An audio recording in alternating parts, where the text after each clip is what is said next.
დღის შოუ დაბრუნდა პირდაპირ ეთერში მე მინდა ჩვენი მაყურებელი გავახარო დღეს გაიმართება გამოფენა სახელწოდებით საქართველოს ოკუპაცია და ემიგრაცია რომელიც ტელეკომპანია იმედის ამას სიამაყით ვამბობ იმედის გმირების და ხელნაკეთა ეროვნული ცენტრის ორგანიზებით ჩატარდება მე მინდა ჩვენ სტუმრებს მივესალმოთ მოგესალმებით მე მინდა ხო წარადგინე სტუმრები მარიკა ბაკურაძე რომ ყველა უნდა გიცნობდეს და ესეც არის კიდევ და იმედის გმირდია პროდიუსერი ქალბატონი ნინო. აბა გისმენთ რა გამოფენა მართება? მე ჩვენ ვიცით რომ ერთ-ერთი იმედის გმირების ერთ-ერთი ნაწილი რომელიც საფრანგეთში გადაიღეთ თქვენ ჩვენი დიდი წინაპრების წარმომადგენლებთან ამის შემდეგ გაჩნდა ამ გამოფენის გაკეთების იდეა.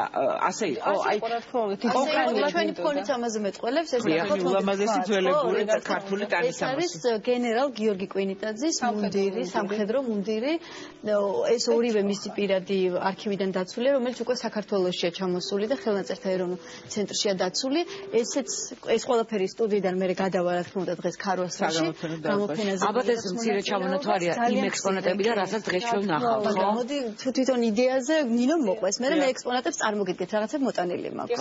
ამ გამოფენის მოწყობა გვინდოდა და ახლა დეკემბრის ბოლოს როგორც იქნა მოგვეცა საშუალება. დღეს რაღაც აქტუალური პერიოდი გაქვს 30-ში დაჯილდოების ცერემონია და მოკლედ ძალიან ბევრი საქმე მოხდა. დიდი ზეიმი გვაქვს იმედის მაინც იმიტომ ეს რომ არ გაგვიკეთებინა არანაირად არ შეიძლებოდა. მე სათავეზე მინდა აქცენტი გამოკეთო საქართველოს ოკუპაცია და აი ოკუპაცია ძალიან სევდიანი სიტყვაა და რაღაც ისეთ სევდის და ტრაგიკული ფერის მატარებელია, მაგრამ სამწუხარო და სპეციალურად მე სიტყვა არ ამოვიღე, იმიტომ რომ დღესაც არის აქტუალური და ის პრობლემები რაც მაშინდელ მთავრობას ედგა 21 წლებში ჩვენც გვაქვს სამწუხარო ცოტა სხვა იდენტური პრობლემა სახე იცვალა ალბათ ცოტა სხვანაირია და ემიგრანტები ანუ ზოგადად ემიგრანტები ანუ უკვე ადამიანები იგულისხმება აქ უშუალოდ ის ადამიანები არიან ვინც გადაიხვეწნენ იმ პერიოდში 21-ან 24 წლამდე აი ასე საბედნიეროდ მათი სამომავლები ცოცხლები არიან ქალბატონის ქალიშვილი ქალბატონი ახლა ეკრანზე ვხედავთ სწორედ შენს გადაღებულ დიალოგს რომელიც არაჩვეულებრივი მემატიანე ცოცხალი მემატიანეა 90 წელს არის გადაცილებული არაჩვეულებრივად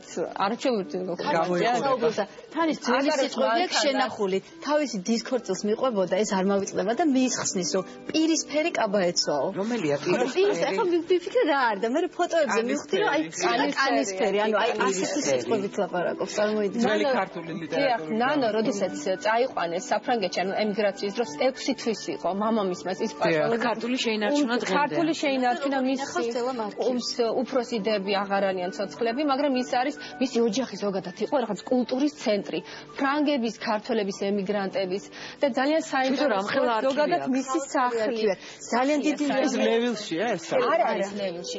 იცით რა შეასაქმე ზოგადად ქართული ემიგრაცია ორად იყო გაყოფილი.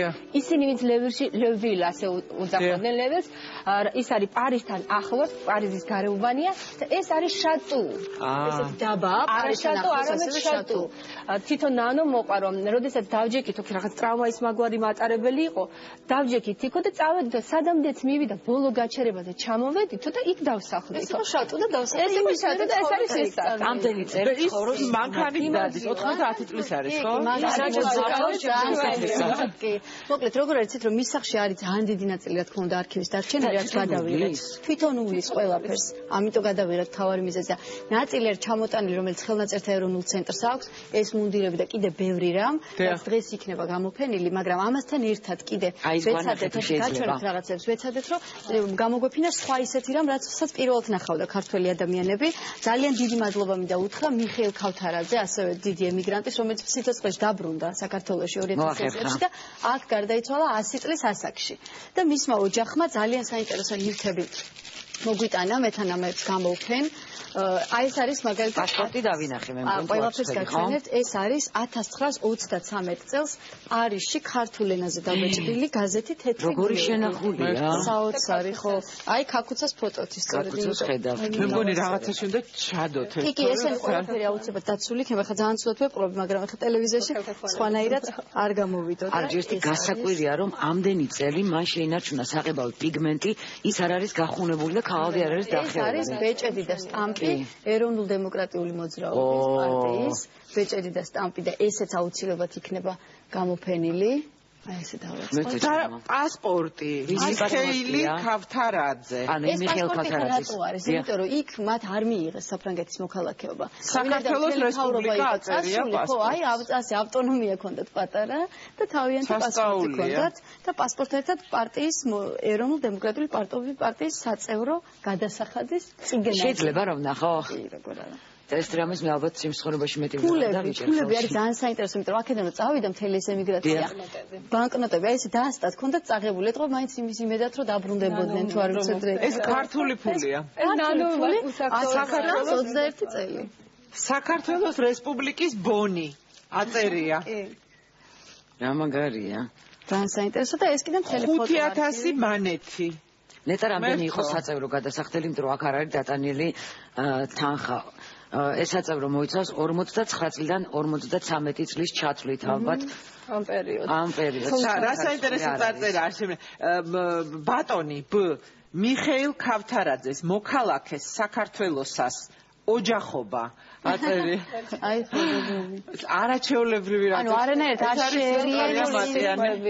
შეერიან ისინი ფრანგებს, ანუ აი პასპორტი, ყველაფერი ქონდათ ისეთი, რითაც აი ავტონომიას და ერთიანობას ერთადერთი საქართველოს მოქალაქე და მიემგზავრება პატარა წარწერაა პარიზი, დანარჩენი არის ქართული კი. თავის რაღაც ჯგუფს აი ამ საცისტომოს ინარჩუნებენ. ძალიან ტრაგიკული თაობა იყო. ერთ-ერთი ადამიანის აქ აწერია კიდეც გვარი, მის გასვენებაში მთელი ახალგაზრდობა ახალი წასულები პარიზში არის ესეც გადაღებული და კიდე ბევრი ფოტომასალა გვექნება. ძალიან გამოფენებიათ. ოღონდ რამეა კითხოთ, იცით ეს ფილმი თქვენ გადაიღეთ, მე მგონი 2 წლის წინ ვერ მოახერხეთ რო აქამდე იცით რა როგორ იყო იცით შარშენდილი დაჯილდოებაზე საჩუქრის სახით გადმოქცა ეროვნულმა მუზეუმმა და დავით ლორთქიფანიძემ მისმა გენერალურმა დირექტორმა საჩუქრის სახით ეს საგალერეო დარბაზი დაგვითმო და აი წელს ვახერხებთ ამას ეს ყველაფერი დარჩება ჩვენთანაც დაცული იქნება თუ პატრონობის დაუბრუნდება. ეს აქონდა არქივს დაუბრუნდება. ერთი თვე გრამდე ხეს გწევდა ცენტრს დაუბრუნდება. 10 იანვრამდე ეს ოჯახს დაუბრუნდება ეს ყველა. ეს ბატონი ქავთარაძე ალბათ რომელიც დაბრუნება. რამდენი წელი არ იყო ნამყოფი საქართველოში? ნუ ბავშვი იყო რომ წავიდა და 2003-ში დაბრუნდა. 90 წელს ნახული არ გაუშვი როგორც ჩამოდის ტრაპიდან. წარმოიდგინე როგორი.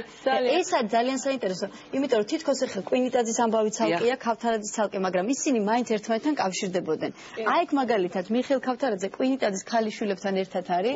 ერთ-ერთი მათგანი უყვარდა კიდეც და ლექსიც აქვს მიძღვნილი და ეს ხელნაწერი ლექსიც გვექნება გამოფენილი. ანუ დართული ექნება ფოტოს ლექსი. ეს ყველაფერი მთელი ეს ემიგრაცია ერთმანეთთან რაღაც დაუცებად კავშირდება. შეიძლება ადამიანები სხვადასხვა არიან, მაგრამ კავშირები იქნება. და ეს მთელი კავშირები იქნება ქარვასლაში დღეს თავისუფალია დასწრება, მოდი ყველა დავუკატიჟოთ. მიუხედავად რა თქმა უნდა არის დღეს არის ქარვასლაში ეს არის ისტორიის მუზეუმი სიონის არა სავატო ცენტრი ქარვასლა სიონის ეკლესიის გვერდზე შარდელის დასაწყისში 6 საათზე გელოდებით 6 საათიდან დაიწყება გახსნა ესეთ კარგ საქმეს მე მგონი ვერ გავაკეთებთ დიახ აი ასე საქართველოს ოკუპაცია და ემიგრანტები იქ იქნება ბევრი უნიკალური მასალა წარმოდგენილი დაახლოებით რამდენი ექსპონატი იქნება დაახლოებით 33 ექსპონატია ამას პლუს 3 მუნდირი ერთი მუნდირი კიდევ დაემატება იქ ყველაფერი და უნიკალური მასალებია ისეთი რომელიც ჯერ არასდროს არსად არ წარმოდგენილა და ეს მასალა რაც არის გამოფენილი ჯერ კიდევ ბოლომდე არ არის არქივარიუსების მიერ შესწავლილი ისინი ამას ყველაფერს შეისწავლიან ამას გარკვეული დრო უნდა გარკვეული არქივი აქვთ რა თქმა უნდა რაც ჯერ არ არის გამოფენილი და შემდეგ უკვე ვინც აი ეს მეცნიერები ვინც იმუშავებენ აი ამ თემებზე უკვე მომავალში მათთვის იქნება ყველა ეს მასალა ხელმისაწვდომი ისე რომ დაიცავენ დისერტაციებს ამ თემაზე ძალიან საინტერესო თემა და ჩემთვის პირადად როგორც უბრალოდ საქართველოს მოქალაქისათვის ძალიან სენსიტიურია და ეს ეროვნული თემა არის მაგალითად ძალიან გულისხმობს აი ოჯახმა ქავთარაძის ოჯახმა და ძალიან დიდი მადლობა მათ პირადად ეს ხელში გადმოწეს და პირველები ხართ ვინც თქვენ ნახეთ და აქედან წავალთ და ქარვასლაში უკვე მაშინ ასე დღეს 6 საათზე მე მგონი შესვლა უფასოა კი უფასოა რა თქმა უნდა თქვენ სიმბოლურად გირი ამას გადმოწეს დიდი მადლობა აუცილებლად ასე რომ მე მგონი ბავშვობა 24 დეკემბერს 18 საათზე ყველა ერთად უნდა წავიდეთ თბილისის ისტორიის მუზეუმ ქარვასლაში ასეთ რამეს თქვენ მეტი ვერ ნახავთ დიდი მადლობა ამისათვის მოდით ახლა ჩვენ ნახოთ რა გავაკეთეთ აქ ღუმელში, იმიტომ რომ მე გისმენდით თქვენ ძალიან დიდი ყურადღებით და პრინციპში დღეს მეც მაქვს კავშირი ქალბატონთან, რომელიც მე-19 საუკუნეში პრინციპში აკეთებდა იმ რეცეპტით წიგნს, რასაც ქვია მაზურეკი. აი ახლა ამოსული არის უხერხება და მე ზუსტად ესეთი ბარბარიზმებით საუბრობდი, სტაქანი, სალფეტკი და ასე შემდეგ და ძალიან მომწონს თქვენი გამოფენა და მინდა დაგასაჩუქროთ სელპაკის პირსახოცებით, რომელიც ჩვენი სპონსორი არის და დაგეხმარებათ ქალბატონებს წინა საახალწლოდ მოაგვაროთ საოჯახო პრობლემები, იმიტომ რომ სელპაკის ეს სამშრიანი პირსახოცები მინდა გითხრათ ყველა ბაქტერიას გაშორებს ჩვენი სამზარეულოდან. მე ჩემი მაზურეკი მეცება ცოტა ხანში და იმედი მაქვს რომ უკვე გადაცემის ბოლოს შემოგთავაზებთ გაგასინჯებთ და რამდენხანს ველოდოთ ესე იგი კიდევ გადაცემის რეკლამა ეყოფა მე მგონი 15 წუთი დამჭირდება, იმიტომ რომ თვითონ მითითებული არა აქვს აქანის უნდა მივიღოთ. სტაქანი ერთი ჯიბანკა შაფარი სტაქანი. სტაქანი და ლოშკით. ამ ციგნით მე თქვენ თვითონ მოკლედ ეხლა მე უნდა გითხრათ როგორ გავაკეთე ეს გემრიელი რეცეპტი